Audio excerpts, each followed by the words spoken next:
Kuku ana hatua tatu katika ukuaji wake. Watu wa kwanza atage, ujue utagaji na... Naam, ujambo mwanabaraza. Natumai kwamba umzima na kuwa hubuheri wa afya. Karibu katika baraza hii, baraza yetu ya leo. Hapa ndipo tunayakunjua yote ambayo yamekunjika na kuyaweka barabara. Hivyo karibu sana na uweze kutambua nimekuandalia yepi mwanabaraza. Naam, kama tulivyoafikiana, baraza hii ni kwa ajili ya wote. Iwe ni mwanafunzi, uwe ni mpenzi wa lugha yetu ashirafu ya Kiswahili na sanaa yake. Tupo katika baraza hili kudadavua yote yanayotuhusu katika jumuiya yetu ya lugha hii ya ashirafu ya Kiswahili. Leo tunawe mwanafunzi wa shule ya upili, hasa yule anayetegemea mtihani wake wa kitaifa mwaka huu. Je, leo tutashirikiana pamoja kujadili yapi? Tupo hapa leo, nimekuandalia mengi pamoja na yafuatayo. Leo tutajadili namna ya kutambua sifa za mhusika yeyote katika kazi ya fasihi ya Kiswahili. Wewe kama mwanafunzi wa lugha yetu ashirafu ya Kiswahili na sanaa yake, je, umewahi kujiuliza ni kwa namna gani tunastahili ama tunavyoweza kutambua sifa za mhusika katika kazi ya fasihi andishi? Ni kwa jinsi gani tunavyoweza kutambua sifa za mhusika katika fasihi andishi? Kwanza, kuna vigezo ambavyo tunavizingatia katika kutambua baadhi ya sifa hizi, mpenzi mwanabaraza.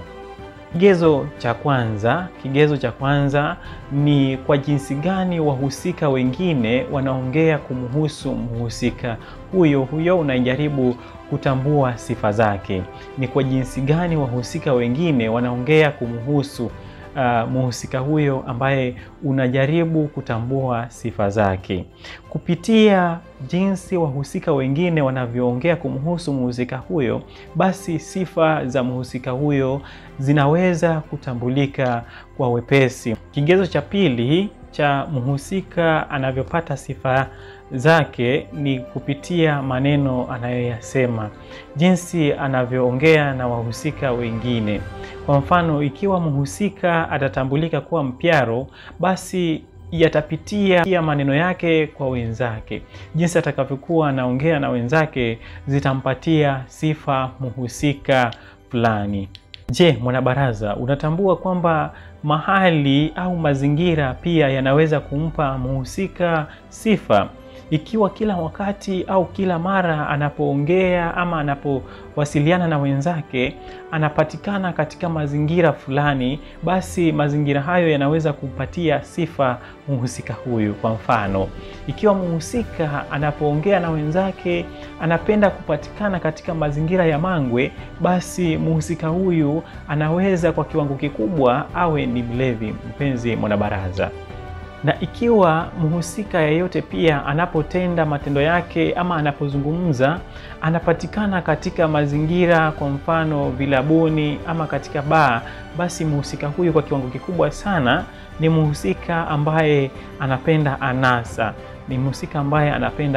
Hivyo atapata sifa zake kupitia maeneo anakopenda kupatikana sana.